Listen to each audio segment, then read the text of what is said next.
everybody, welcome to my homestead and welcome to my channel. My name is Jared. Do you guys remember this kid right here? This is Lucille Randon. She was the world's oldest person. She died at 118 years old, and she was a nun from France. A lot of people brought her up to me because if you're new to the channel, I have this Second Coming timeline. It's a timeline of things that already have happened that seem significant, not so much predictions of the future, what's going to happen. And we've noted on the channel that you have these people that are the longest living of their kind that are dying all within just a couple months of each other. So, for example, we had the last king of Greece that died on January 10th. Pope Benedict, the longest living pope of all time. He died on the 31st of December, which is so weird, the last day of the year. And for 2,000 years, he was the oldest living pope. We have a couple like unofficial royalty, like for example, Lisa Presley, which her nickname was the Princess of Rock because of Elvis, the King of Rock. Edson, or Pele, the King of Soccer. But, other ones here. Abigail, the last Hawaiian princess. Jiang Zemin, which was the longest living president of China and leader of the Chinese Communist Party. Right? This is all in 2022 right here, except for a couple that happened this year. Excuse me. We had Queen Elizabeth that passed away at the age of 96. She was the longest reigning British monarch. And a day after she died, President Nelson turned 98 and became the oldest living apostle or prophet of this dispensation. A few weeks before, Mikhail Gorbachev, the longest living leader of the Soviet Union, passed away. And then Shinzo Abe was assassinated, Japan's longest living prime minister, back in July. So all of these within a few months of each other, all of them symbols of their respective nations like the Soviet Union, China, religions like the Catholic Church, and then these kind of worldly areas of focus like sports and music. It's weird. It's weird.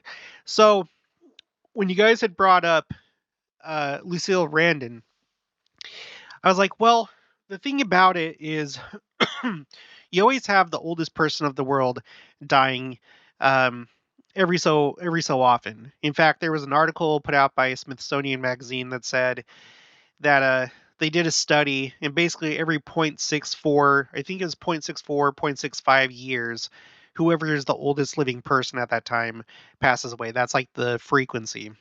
So I didn't see it as something that really stood out with her, because we can probably expect the next oldest person in the world to die sometime this year, if not maybe two. But what I failed to realize, and someone pointed out to me, and thanks to Pink Sadie Lady who pointed this out, she said she was the oldest nun ever, right? And then another comment by her, the article I read claims she was the oldest ever nun. Now, I wasn't able to find that particular article. So, Pink Sadie Lady, I'm sure you're watching this because I'm going to let you know I'm making this video. If you could send that to me, that'd be great. Either just tell me the name of the article in the comments, or send me an email, whichever one is easier for you. But this is what I did find. I found this. Okay, this is, strangely enough, Gerontology Wiki. And they have an article called Oldest Ecclesiastical People. And their definition of that is ecclesiastical means every person having official clerical / ecclesiastical occupation, such as priest or nun. The oldest nun ever was Lucille Randon, aka Soeur André, who died at the age of 118 years, 340 days, which was darn close to 119 years old. And then they rank all the people here, and you see that Lucille's at the very top. You go down, down, down, and it goes all the way to, 100? Is it no more than 100? 110. Um, and then they have a separate thing for chronological list of oldest living nun in the world since 2004. And here's Lucille. She's the oldest of them all. So, I'm going to go with that for now. And then if Pink Sadie Lady sends me that article or points me in the right direction, I'll add that as the reference, because if you go to my timeline, the link for it is in the description below. It's in the description of every video. If you go to the right under column R, that's where I put references, so you can verify for yourself that my information is correct. Okay.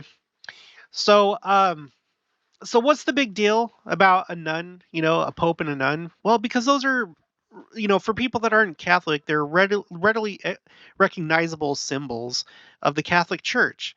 You know, um, I did not grow up Catholic, but my mom's side of the family in Portugal, they're all Catholic, but I don't know a ton about the church. And for anyone that doesn't really know much about the Catholic Church, the things that you do probably recognize is the Pope and nuns. Those are probably the two biggest things that you think of when you think about Catholicism. Maybe cathedrals as well, maybe priests. But anyway, so these are symbols in people's minds. And if you have the oldest living pope, that passes away. And then just a couple weeks later, the oldest living nun? Like, seriously? We've considered the possibility, what if the second coming happens this year, or part of the second coming, whatever appearance, whatever you want. It could be that this is happening for a reason. It's preparing the minds of people in some kind of way. Um, it goes along with the theme of Daniel in the book of Revelation, where you have worldly powers, worldly, like nations and people in power, just the world. Okay, the world. It's had its time and it's coming to a close. Christ is coming. He's going to be king. And we're not going to be living in a worldly way anymore. There's not going to be any more nations. It's just going to be Christ over the whole world. Now, when it comes to the Catholic Church, we do know, we do know that there's going to be many other religions during the millennium. So let me just show you something really quick, just as a reminder. Let's see, this is under common misconceptions, I believe. Only members of the church. Okay, so under my common misconceptions about the second coming tab, I'll just read a couple short ones. This is Brigham Young. When all nations are so subdued to Jesus that every knee shall bow and every tongue shall confess, there will still be millions on the earth who will not believe in him, but they will be obliged to acknowledge his kingly government. Okay, going down to Joseph Fielding Smith, Doctrines of Salvation, Volume 1, page 86.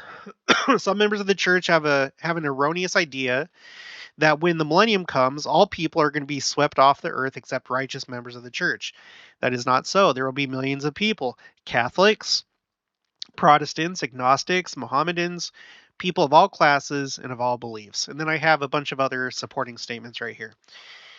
So the time when when they have so much power and they're so big is coming to a close. Okay.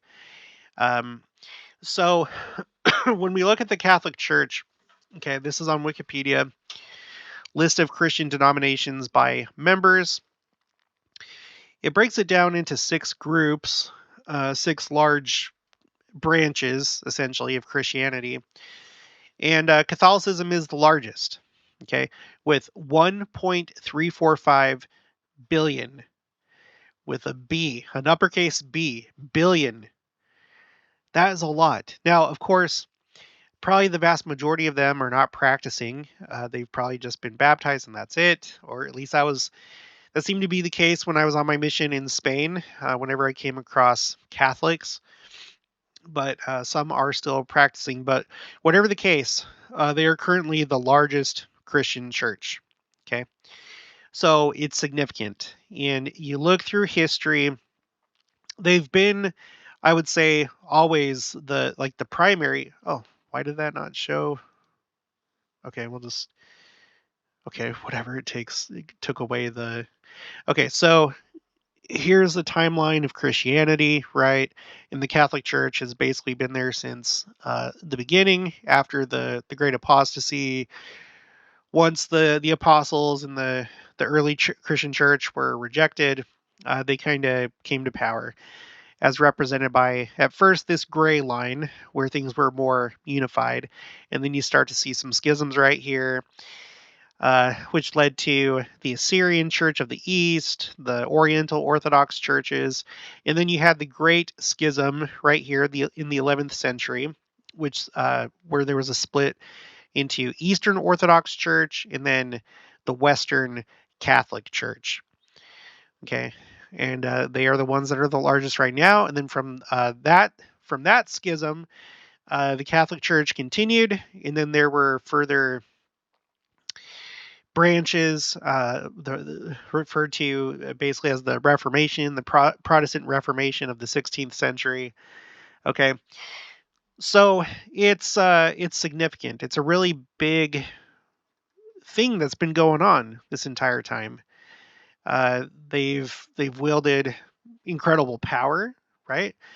They helped. If I'm not mistaken, I don't know if the church itself. I'm not good with my medieval history, but at least by the direction, if not also financing, the church was responsible or organized the Crusades, for example. They had a lot of power over Western civilization. Um, so they're significant. Probably more so when we're thinking about history, when we're thinking about power, economics, things like that, compared to other churches, the Eastern Orthodox Church, Oriental Orthodox Church, all these other things, right? So um, having that happen, uh, I think is kind of huge, just in terms of symbolism. Let's go back to the timeline really quick. In terms of symbolism, I don't know how likely it is that the oldest living nun and oldest living pope would die within weeks of each other. Can these records be broken? Yeah, of course they can. Anything could happen, but it's going to be kind of hard to beat almost 119 years old, right? And then for Pope Benedict, 95. And yes, I know that he stepped down, but they're still considering him the longest living pope, okay, because he was a pope at one time, or he was, the active leading pope. So now, what's also interesting. This got me to thinking about, um, what nuns are, and how this concept of nuns and people like this, how it translates into the millennium, into the eternities, because there's some interesting ideas that I want to show you. Okay, first, what is a nun? This is Wikipedia. A nun is a woman who vows to dedicate her life to religious service, typically living under vows of poverty, chastity, and obedience. Excuse me, in the enclosure of a monastery or convent. The term is often used interchangeably with religious sisters who do take simple vows but live an active vocation of prayer and charitable work. In Christianity, nuns are found in the Roman Catholic, Oriental Orthodox, Eastern Orthodox, Lutheran, which I didn't know that about the Lutherans, or Anglicans, and Anglican traditions, as well as other Christian denominations. Right. Interesting fact. My mom, she was originally born in Angola. Angola. Let's see. Let's pull it up on the map. Near or in Luanda. Okay, it's the capital city, because Luanda or Angola used to be a Portuguese colony all the way up until like the 60s. But then they had a revolution, and so her and her family had to flee back to Portugal. But during that time, growing up in Angola, I still don't really understand the full story. But basically, my grandparents weren't able to take care of their kids. They had a lot of kids, and so My mom and her brothers and sisters were raised by nuns, and it was a good thing. It was also kind of a bad thing. It seems to have left emotional scarring, and maybe it wasn't the best. It was probably better than nothing. It was probably better than nothing. They lived. They survived, and my mom does have some good memories, but yeah, it's just not the most ideal situation to be raised by nuns, probably. And that's not a commentary on nuns in general. Just my mom didn't have the best experience. Um, there was another girl that I served with in the army. She was from Haiti. She was also raised by nuns, and she seems to have been kind of traumatized by her upbringing, but that could also come from just being from Haiti. I don't know. Anyway, um, and then it says here in the Buddhist tradition, female monastics, known as uh, Bhikkhunī, and take several additional vows compared to male monastics, bhikkhus. So Buddhists have a type of nun. I came across this article.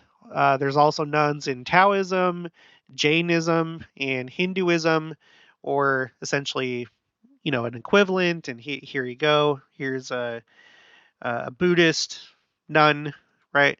In Jainism, here's some Jainist nuns. I don't know. Same thing, Jainism.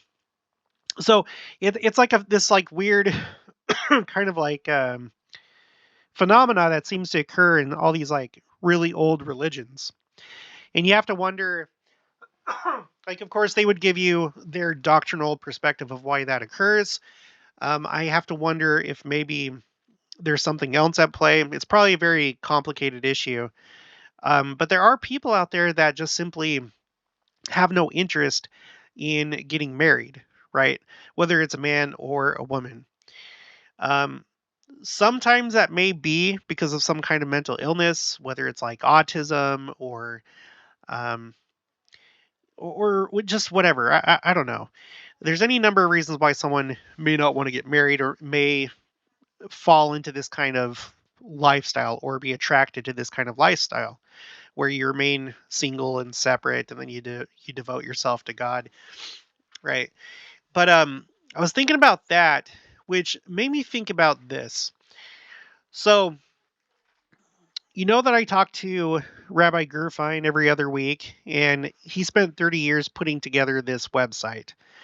Um, I, I mean, I don't think he initially intended it for it to become a website. He was probably going to make it a book, but it became a website. It's called The People's Talmud. And he essentially took the Talmud, which is a Jewish text that it's like a compilation of commentaries, opinions of the sages in Judaism, the great rabbis that discuss Jewish law, the oral Torah, and so on and so forth. And so he made it like easier to understand for people that aren't Jewish. And I came across this particular what we're looking at right now when I was doing that video about the uh, oh my gosh, I already forgot the name, but the Shiloach pool, right, where Christ healed the blind man, the pool of Siloam. Um, because I did a search on his website for pool, and so it comes up with 9 different articles or entries on his website, and this is the last one because the word pool is brought up down here, pooled salary. Let me read this, and I wonder, this isn't like everyone's favorite topic, but this is something to consider. This is something to consider. Maybe it's not as related as I thought, but maybe it is. Maybe it is. Okay, so marriage and relationships, polygamy. This is in Yevamot 65a. That's in the Babylonian Talmud. The women have a say about polygamy. While Western society tends to frown on the idea of polygamy or even marriage for that matter, it was a part of Jewish life for centuries, continuing up until recently in certain parts of the nation. In recent times, there is a voice of support for polygamy coming from Orthodox women and not from men. Now, this is kind of interesting because I was watching a thing on YouTube that was showing basically Orthodox lifestyles, especially among the Haredi. Well, I think it was basically the Haredi. They're like ultra Orthodox. So basically, what happens in that situation, and this is going on in Israel right now, is that the woman will go and work, and then the man will devote his whole time to studying Torah. In fact, there's government subsidies for men living that lifestyle to help them so that they can, I guess, go to yeshiva, which is where you learn Jewish law and stuff like that. So anyway, so in very recent times, there is a voice of support for polygamy coming from Orthodox women and not from men. Most men have a hard enough time with one wife. The thought of many wives seems overwhelming, but for some women, it is seen as a great relief. Points have been made that it frees time for the wives, as many of the overwhelming chores of daily life are shared, including collective educating, and care for children. Other women say that it gives them private time away from their husband.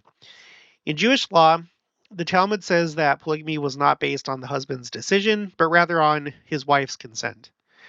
Rav Ami, I'm not sure who that is, probably one of the sages. Rav Ami says a man can only have other wives if his first. Okay, a man can only have other wives if he has his first wife's permission. Finances are also a concern. One woman recently said, an advantage of polygamy is a pooled salary of all the wives and their husband. Quote, I enjoy being a lawyer.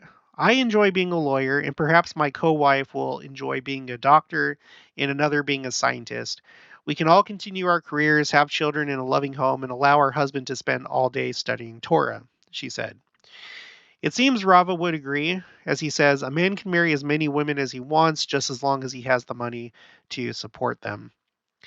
So, what I wonder, okay, is this form of marriage went away a long time ago. My understanding, at least in the West, is that um, it's similar to like the reason why priests are single, and it has to do with money, because I guess the Catholic Church for a long time supported, they supported priests, gave them a salary, but it became too expensive to support both the husband and the wife, and so they basically were just like, okay, well now priests are going to be celibate. Problem solved. I could be wrong about that. Correct me if I'm wrong, but I think that's essentially why you see it in Western culture and not so much like in Islamic culture, because they practiced polygamy in other parts of the world too. Because when money gets involved, if you become a people that are really concerned about your material well-being, then you sacrifice other things. So just looking at our world today, so I'm sure that if you go on Family Search and you look up your relatives, you are going to see a couple generations back grandparents that had many children. At least in my family tree, almost no matter where you look, you just go back a generation or two, and it was common for people to have large families, like 8, 9, 10 more.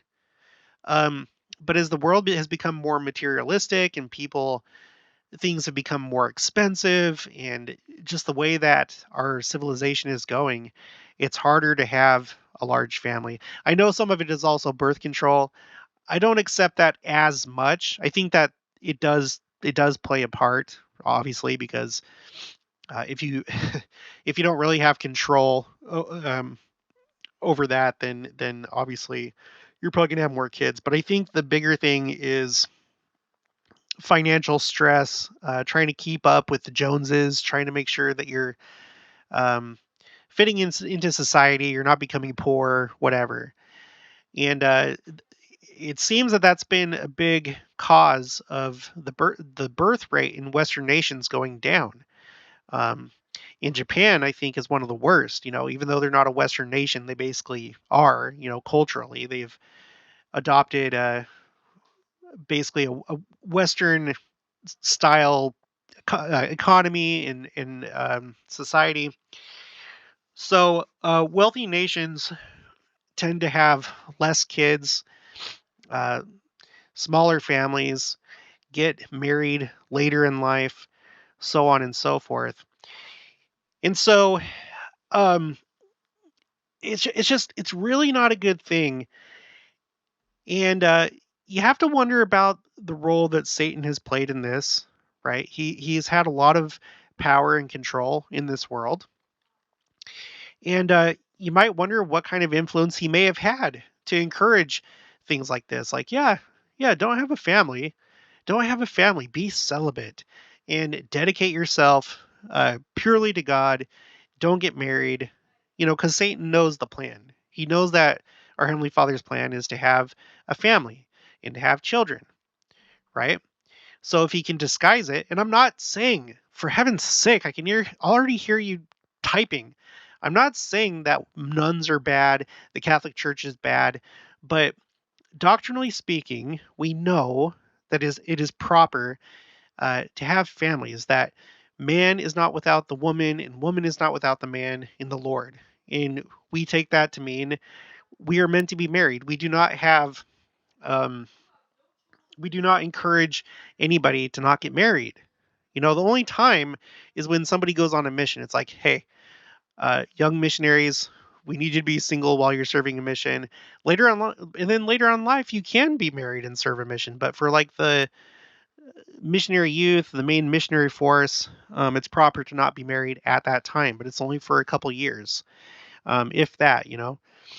So anyway, you have to wonder um, what kind of influences were in play with coming up with this idea: priests, nuns, being single, being separate, when there is there is a solution. There is a solution. Um, well, not that, I guess. Sorry, that things could run this way, and they have run this way, in Judaism for a long time, and it still runs this way in Islam, right? Because okay, this is the problem. So the problem is you just have some people that for whatever reason they're just not really interested in marriage. So it's like, oh, I'll go become a nun. But and this would be for females only, but what if you could get married and then be in a polygamous family and you still have, that autonomy that you like better or whatever, but you still have the benefits of being part of a family, if that makes sense. I don't know. Here's the link or here's the page. I'll put the link below for this is the Talmud, the Babylonian Talmud. It's at the very bottom of 65a. It's just right down here. Okay. Um, Another thing to think about. Okay, in section 131 of the Doctrine and Covenants, this is where we're introduced to the idea of the celestial kingdom itself being made up of 3 degrees. So it says here, in the celestial glory, there are 3 heavens or degrees. And in order to obtain the highest, a man must enter into this order of the priesthood, meaning the new and everlasting covenant of marriage. And if he does not, he cannot obtain it. He may enter into the other, but this is the end of his kingdom. He cannot have an increase. All right. And then in 132, I should scroll it or zoom in here. Therefore, if a man marry him a wife in the world, and he marry her not by me, nor by my word, and he covenant with her so long as he is in the world and she with him, their covenant and marriage are not of force when they are dead. And when they are out of the world, therefore, they are not bound by any law when they are out of the world. Therefore, when they are out of the world, they neither marry nor are given in marriage, but are appointed angels in heaven, which angels are ministering servants to minister for those who are worthy of a far more and an exceeding and an eternal weight of glory. For these angels did not abide my law, therefore they cannot be enlarged, but remain separately and singly without exaltation in their saved condition to all eternity, and from henceforth are not gods, but are angels of God forever and ever. So this is interesting because this could be something similar. Um, Now, here's what I think. Feel free to put what you think in the comments below. But I think if you're somebody that, you stepped away from the church at some point in your life, you get married, but then later on in life, you decide to come back to church. I don't think that this applies to you.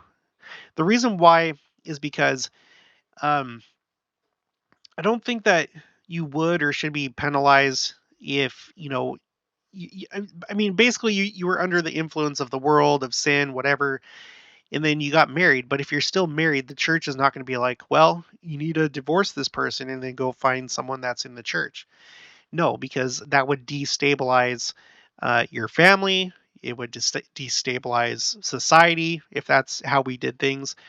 And so I think it would be like, no, you remain married, and then I'm sure that you would have that opportunity after this life to marry somebody um, that you can make that covenant with, get sealed to. Um, However, I think that this is probably a warning for people that know better. That you grow up in the church, or you're in the church for a while. You know that in order to get that highest degree, you need to be sealed in the temple. And if you knowingly go against that, then I think that that's what the warning is here. It's like, okay, well, you can still come to the celestial kingdom, but you're going to have to remain separate and single. So, in this sense, it's kind of weird because it's almost like no one is asked to do that. But in this sense, it's almost like you become a nun or a monk or whatever in the celestial kingdom, if you like knowingly marry outside of the covenant and yet you live righteously enough to enter the celestial kingdom. Does that make sense? And this is why I feel like the family of Abraham is kind of like a model of how of what happens after this life. Once everything is said and done, you have your final families. Everybody is sorted out to whatever degree of glory they're going to go. You have This is what a true family looks like. You have a husband, and then he has a wife or multiple wives, and then under that he has, well, and then of course he has children. But beyond the wives, there are probably people that are with him, that live with him, because you know that Abraham, he had like a whole people that was with him. He had servants, and his wives had handmaids and so forth, and the handmaids ended up marrying Abraham, and they were concubines, which is basically it's a wife of like a lesser status. And I can't help but to wonder if like maybe some of the women that end up like this, they'll become something similar. You know what I mean? That could be wrong, but whatever the case, uh, in Abraham's household, there was him, his wives, their handmaids, which became concubines and wives, and then he had servants, people that he was over. And so I think that this kind of, uh, that's how you end up in that situation. Um, which don't do it if you can. Um, there's a couple other things I wanted to read. This is from Doctrines of Salvation, Volume 2, page 239, Limitation on Celestial Progression. In section 131, the Lord has said, through the prophet Joseph Smith, in the celestial glory there are 3 heavens or degrees, and in order to obtain the highest, a man must enter into the order of the priesthood, meaning the new and everlasting covenant of marriage, and if he does not, he cannot obtain it. He may enter into the other, but that is the end of his kingdom. He cannot have an increase. So we see, even in the celestial, some are barred and cannot go on to exaltation. Exaltation is the top degree, right? That's the highest degree. Further light is thrown on this in section 132. I'm not going to read that again. But then after that, he continues, these angels spoken of here include those who enter the celestial kingdom, but do not gain the highest glory in that kingdom. In the same section, the Lord says, and then I'm not going to read that because I'm sure that we already have. Now, if a man is deprived of the continuation of lives forever, and not to have these blessings is referred to as leading to the deaths or the lack of the continuation of the lives or increase, then he cannot worlds without end reach the celestial glory, for the celestial glory is, quote, the continuation of the lives, or increase eternally. It is to be gods, even the sons of God. Okay, there's a couple other things, and I'm not meaning to hurt anybody's feelings um, or anything like that, but this is something to take into consideration. If you're not married yet, it would behoove you, and I know it can be very difficult. I know it can, but it would behoove you to make sure to get married into the covenant. It's serious. You want to be able to enjoy all these blessings. I did a video. It was actually a live stream where I gave out da- I gave out dating advice, and it was brunt. Okay, I didn't hold any. I didn't. I gave just the honest truth based on myself having a successful marriage going on 17 years. Um, based on what I've seen in my life, based on just different things. Um, if you're single, I would encourage you to watch this video. And if you're not single, watch it anyway because it was a really fun conversation. But this is something to really think about. To think about the fact we don't just go to church just because, like, oh, this is my religion, just go to church. It's very serious. The things that you do, it's very serious and it has eternal consequences. And one of the biggest is the person that you choose to marry. Okay. And no one's going to be robbed of the opportunity to have an eternal marriage if that's what they desire, unless you like knowingly don't do it, right? So anyway, I'll put this link in the description below. Let's get back to okay. Now we're going to do Spencer W. Kimball, October General Conference, 1964. Fulfillment, the blessing for obedience. Okay. It is clear in the Lord's announcement that righteous men and women will receive the due rewards of their deeds. They will not be damned in the commonly accepted terminology, but will suffer many limitations and deprivations and fail to reach the highest kingdom if they do not comply. They become ministering servants to those who complied with all the laws and lived all the commandments. He then continues uh, concerning these excellent people who lived worthily, but failed to make their contracts binding. And then he reads part of 132. And then he says, how conclusive, how bounded, how limiting. And we come to realize again, as it bears heavily upon us, that this time, this life, this mortality is the time to prepare to meet God. How lonely and barren will be the so-called single blindedness throughout eternity. How sad to be separate and single and apart through countless ages, when one could, by meeting requirements, have happy marriage for eternity in the temple by proper authority and continue on in ever increasing joy and happiness, growth, and development toward Godhood. Listen to the Lord again. I'm not going to read all that. And then he says, if a man receives the Lord, he believes in him, lives his commandments, and performs the ordinances which he has required. And then one last one before we end here. This is Orson Pratt. Oh no, did I not highlight? Oh, here it is. It says, Jesus informs us that in the resurrection, mankind are neither married nor given in marriage. All these things have to be attended to here. In the resurrection, a man is not to be baptized. Here is the place to attend to these things. Now, I would add the caveat. It would seem that if you didn't have a fair chance in life to get married, and then you die, and then you're resurrected, it would seem that you would still have that chance. I don't know if like maybe people pair up in the spirit world, and it's like, okay, once we get resurrected, then we'll have or well, no. I don't know how it works, and I don't think that there's any answers for that. But somehow or another, if you didn't get a fair chance, it will happen for you, which I would imagine some of it probably would happen once you're resurrected. But I don't know. So, okay, let's continue. In the resurrection, a man is not to be baptized. Here's the place to attend to these things. If we are to become the promised seed and heirs according to the promise, we must be baptized into Christ and put him on, and do it before the resurrection.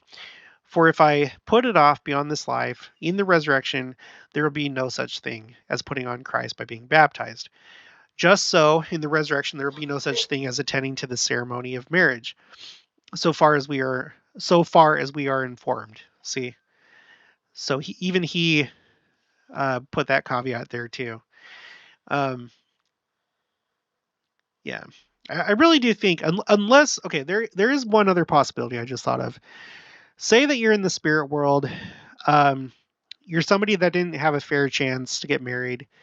You meet somebody in the spirit world, and then those that are resurrected um, tell temple workers, or they bring the records, because Joseph Fielding Smith said that resurrected beings are going to be the ones that provide us the records that we cannot possibly get ourselves here in this life, of genealogy and stuff like that.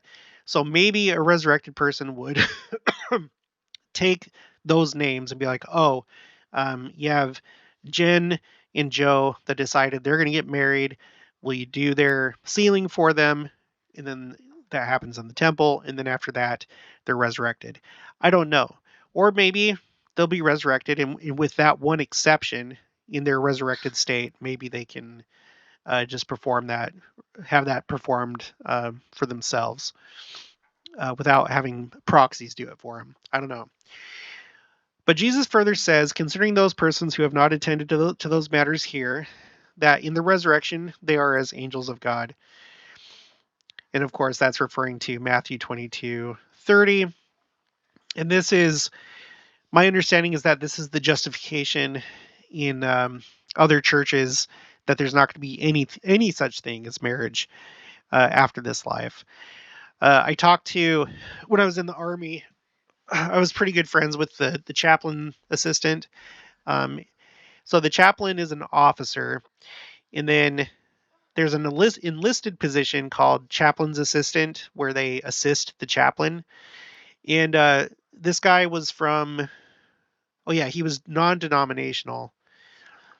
But we were talking about this, and he was like perfectly fine. He was like, yeah, after this life, there's no more marriage. Just think about it like this: like, you're going to see your wife as your sister, and she's going to see you as her brother, and it's just going to be like a family. And I was just like, oh, yay, that's awesome. Um, and I've heard other people say it too. It's actually very strange, because there was this one guy that I used to watch. Um, he was from another Christian denomination. He may have been non-denominational. He never really said, but he was like a guy watching for the signs of the times. It was a Second Coming channel, and he brought that up. And his belief, and I think this is most of their belief, is that once you go to heaven, you become genderless, and you're an angel, essentially. And that's just like so sad to me, and it's kind of weird when you think about it. I feel like our doctrine is just so much more intuitive, and it just resonates so much better, that the goal is not to go to heaven and become just a genderless whatever, but that you continue on just like we do here in life, that our families are patterns of what we do in the eternities. We continue as families if you're worthy. And that's the thing, is that we're sent here to be tested, to see if you're worthy to be a parent later on. Because in this life, any fool can have a child. And that's what happens. You have people that have no business being parents, uh, giving birth to children, um, and then they abuse them, or they neglect them, or whatever. This is like how the Lord sees, okay, oh yeah, so I should not give you that power after this life, because once you rise to the level of God, could you imagine if our Heavenly Father was neglectful, or even worse, if he was abusive? And you would have no way to stop it because of all that power. You would have no way to stop it. You would just be completely at his mercy. And that can't be allowed to happen. So in this controlled setting here during mortality, this is where you prove if you're worthy of that, right? So anyway, I digress. So let's continue. Violence, undesirable condition. They are to remain because they cannot hunt up a wife. Okay, no, they're probably okay. No, sorry. They have not the power to increase their kingdom by the multiplication of their species. And this because they have not lawful and legal wives. They are probably among that class who have put off marriage for eternity and die without attending to it. And after the resurrection, they find themselves wifeless, without any family or kingdoms of their own offspring. In this single and undesirable condition, they are to remain, because they cannot hunt up a wife after the resurrection. Such, instead of receiving crowns, will merely become ministers or messengers for the crown, being sent forth by those who have attained a higher glory, who have the power of receiving kingdoms and increasing the same through their own offspring that are begotten after the resurrection by the wives given to them while here in this world. These angels have forfeited this privilege. Consequently, they are lower than the man who keeps the celestial law. And if these angels lived on the earth, they would be called old bachelors. Well, geez, don't have to be so rude about it, Worse than Pratt. So, anyway, it's just interesting. It just makes me think. It makes me wonder if you have this whole class of people that maybe don't really care much for marriage, but instead of becoming separate and single for eternity, maybe plural marriage could be an answer for some. There may be some that are just strictly, no, I do not want to. And then there may be others that, even though they know better, they know what the consequences will be, they marry outside of the covenant and they forfeit that opportunity. And yet others that, messed up early in life, that, had they had the fullness of the gospel, they wouldn't have married who they did. Or maybe, you're a convert to the church and it's like, well, I couldn't do it. I didn't know that back then. Like, what was I supposed to do? I know that all those are going to be taken care of. Just maybe not so much the ones that could have done something about it. Right. In this video, I talk about many different issues that I see with different people who don't get married. Sometimes it's like having too high of expectations and the need to be realistic. And I talk about a lot of good stuff, I'm telling you. So you should watch this, especially if you're single. Okay. So back to Lucille. So yeah, I am. Yeah, like I said, I'm going to put this on the timeline. I do think it's significant that she was the oldest living nun that we know of all time, at least on record. And I don't think it's any coincidence that she died just so close to when Pope Benedict passed away. Very odd, and I feel like it's a sign of the times. All right, that's going to be it for this one. So if you haven't already, please make sure to subscribe, like this video. If you liked it, leave your thoughts and opinions down in the comments below. Also, make sure to share it, and I'll talk to you guys later.